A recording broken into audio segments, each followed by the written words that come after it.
engendre más violencia y no engendre daños para Colombia. ¿Cuál es el ABC de la consulta popular?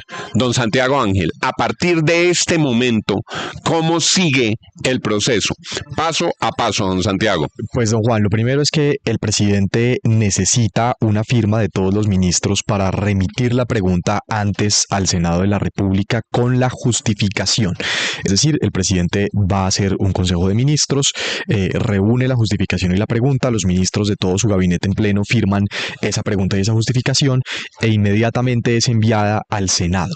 El Senado tiene un mes para discutir en la plenaria sobre la conveniencia de esa pregunta y de esa justificación y tal como ustedes lo han dicho, pues puede decir sí o no. Y si dice sí, la consulta popular tiene que realizarse en todo el país dentro de los 4 meses siguientes. Hay antecedentes. Recuerde la consulta popular que realizó la exalcaldesa Claudia López y Angélica Lozano sobre anticorrupción. Tuvo en ese momento un censo electoral en el país de 32.421.026 ciudadanos. Para que la consulta popular sea aprobada y luego entonces sea vinculante, necesita la mitad más 1 del censo electoral.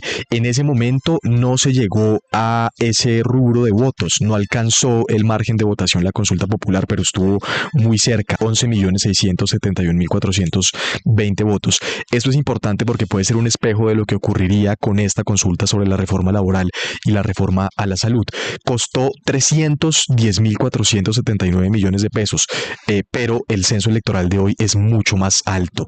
El censo electoral de hoy, con base en las últimas cifras oficiales, es de 40.963.000 personas, es decir, que el gobierno necesitaría en las calles más de 13.654.000 votos para que la consulta sea aprobada. El sí necesitaría 6.827.000, los 13.654.000 son la mitad del censo electoral. Y luego entonces de que esta consulta sea aprobada, si es que así funcionan las calles, pues el gobierno tiene todas las facultades para implementarla en el país. Así funciona la consulta popular. Tendrán que hacer cuentas, doña Darcy Quinn, para ver si logran llegar a lo que se requiere.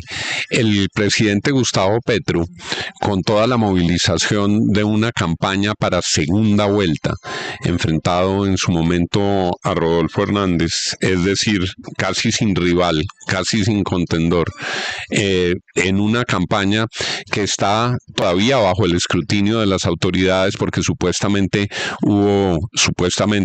es lo que están investigando, violación de topes y supuestamente la plata de los Torres y supuestamente la plata indebida, presuntamente. Pero este año con no todo y de eso nunca más, o sea, ya nos vamos a dedicar a hablar de la consulta. Con todo y eso, el presidente Petro en su momento sacó 11 millones larguitos de votos, ahora necesita casi 14 millones.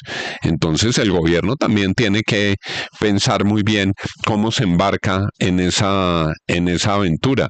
El gobierno tiene una gestión tan exitosa y tiene una llegada popular tan potente que le permite pensar que su caudal electoral ha aumentado casi 25%, o es que no le importa al final la consulta, sino ir moviendo bases para ganar, avanzar la campaña del 26. Bajo el aura de una consulta, hacer campaña para el 2026. Pero además no nos olvidemos que eso nos pasó ya, ¿no? Es decir, la consulta anticorrupción fue la gran plataforma de Claudia López para el lanzamiento a la alcaldía. Es que hay que agitar las masas, como se diría. Mire, estamos a un año de elegir Congreso. Un año nada más. Ya hay gente que dice que no, que es una campaña rápida. Un año para elegir Congreso.